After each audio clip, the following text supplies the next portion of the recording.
Chapter के शुरुआत में हम देखते हैं जब सूरज ढलने लगता है तो इन टूटी हुई दीवारों पर परछाइयां पड़ती हैं जिन्हें वॉल ऑफ 10,000 स्पिरिट्स कहते हैं।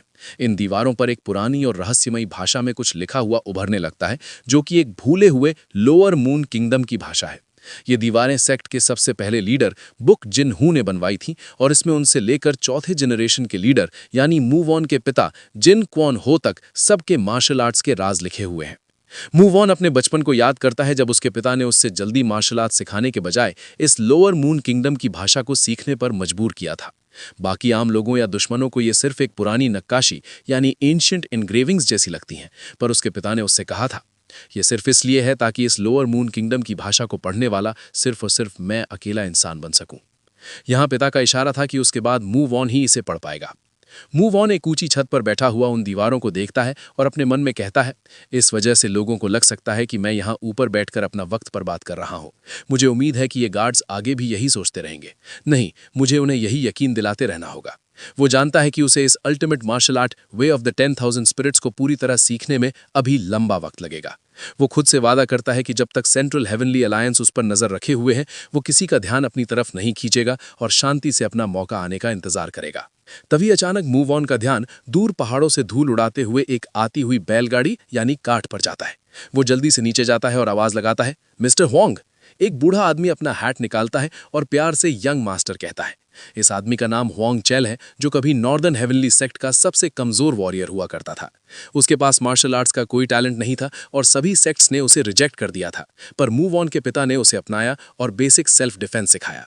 उसी एहसान और सच्ची लॉयल्टी की वजह से जब सेक्ट तबाह हो गया और सब लोग उन्हें छोड़कर चले गए, तब भी हुआंग चेल एक वॉन्डरिंग मर्चेंट बन गया ताकि वो मूव ऑन के लिए जरूरत का सामान और खाना ला सके।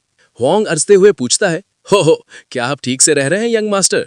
और कहता है कि वो पहले से काफी लंबे हो गए हैं।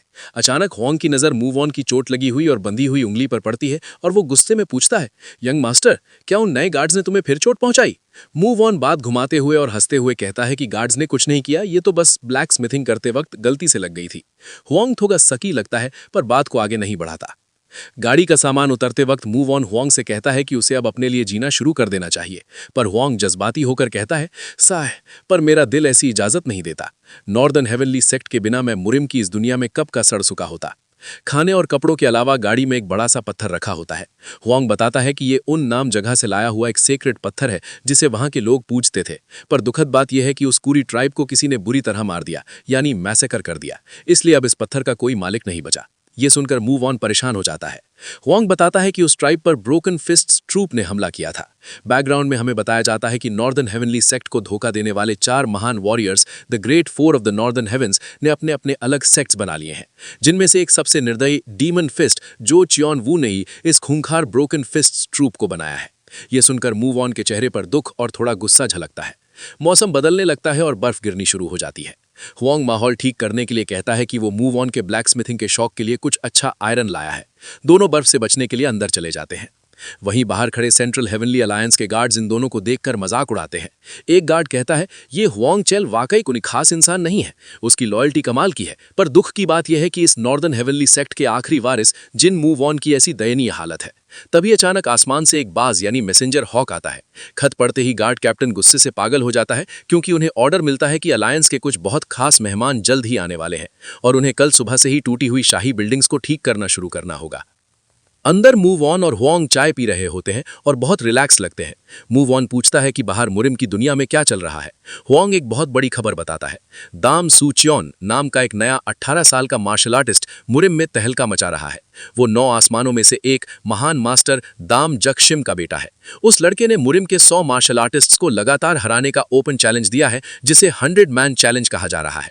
लोगों ने शुरू में उसका मजाक बनाया क्योंकि वो सिर्फ 18 साल का एक बच्चा था, पर उसने अब तक लगातार 93 ताकतवर लोगों को हरा दिया है और एक बार भी नहीं हारा है। मूव ऑन उसकी कामयाबी और छोटी उम्र सुनकर थोड़ा हैरान रह जाता है। हुआंग आगे बताता है कि वो शख्स अब नॉर्थ की तरफ आ रहा है जिसकी वजह से आसपास के छोटे सेक्ट्स की हालत खराब है। थोड़ी देर आराम करने के बाद हुआंग वापस आने वाले विंटर्स के बाद आने का वादा करके मूव ऑन से विदा लेता है और दुख जताता है कि वो ज्यादा मदद नहीं कर पा रहा। मूव ऑन उसे धन्यवाद कहता है कि उसने ऑलरेडी बहुत कुछ किया है। हुआंग अपनी कार्ट लेकर बर्फ में निकल जाता है। कुछ देर बाद जब मूव ऑन बाहर बर्फ में खड़ा होता है तो अलायंस का एक गार्ड उसके पास आता है। गार्ड मूव ऑन को बताता है कि स्प्रिंग के मौसम में कुछ खास मेहमान आने वाले हैं, इसलिए वो लोग उनका पुराना हुआचियन पैलेस ठीक करके यूज करने वाले हैं। मूव ऑन इस खबर पर बिल्कुल रिएक्ट नहीं करता और रूखी आवाज में कहता है, जो करना है करो, वो बिल्डिंग कब की अबैंडन हो चुकी है, उससे अब किसी को कोई फर्क नहीं पड़ता। और वो पीछे मुड़कर अपने क्वार्टर की तरफ चला जाता है। गार्ड उसके ठंडे रिस्पॉन्स पर थोड़ा हैरान रह जाता है। अब यहां से शुरू होता है इस चैप्टर का सबसे इंटेंस पार्ट। रात गहरी और बर्फीली हो चुकी है। मूव ऑन अपने डार्क क्वार्टर्स का दरवाजा खोलता है और अंदर घुसता है। अंधेरा बहुत ज्यादा है। अचानक से छत या दीवारों से कुछ गिरने या खिसकने की आवाज आती है। अंधेरे में से एक साया बाहर आती है और एक चाकू सीधा मूव ऑन के गले पर रख देती है। एक औरत की आवाज आती है, तुम कौन हो? मूव ऑन डर और घबराहट दिखाते हुए कहता है, क्या मतलब है तुम्हारा? ये तो मुझे तुमसे पूछना चाहिए। मैं इस जगह का ओनर यानी मालिक हूं। शैडोई फिगर पूछती है, ओनर? तो क्या तुम नॉर्दर्न हेवनली सेक्ट के डिसेंडेंट हो? मूव ऑन जवाब देता है, हाँ ये सच है। अब तुम्हारा टर्न है मेरे सवाल का जवाब देने का। वो औरत जवाब देने ही वाली थी, मैं। तभी एक अचानक से एक जोर की क्लैंग आवाज होती है। उस अंधेरी औरत के हाथ से चाकू जमीन पर छूट कर गिर जाता है। अगले ही पल वो साया जमीन पर एक भारी आवाज के साथ गिरती है। हम देखते हैं कि वो एक बहुत सुंदर पर बुरी तरह खून से लथपथ और जख्मी लड़की है जिसके लंबे काले बाल हैं। वो जख्मों के कारण सीधा मूव ऑन के सामने फर्श पर बेहोश होकर गिर जाती है और चैप्टर यहीं खत्म हो जाता है।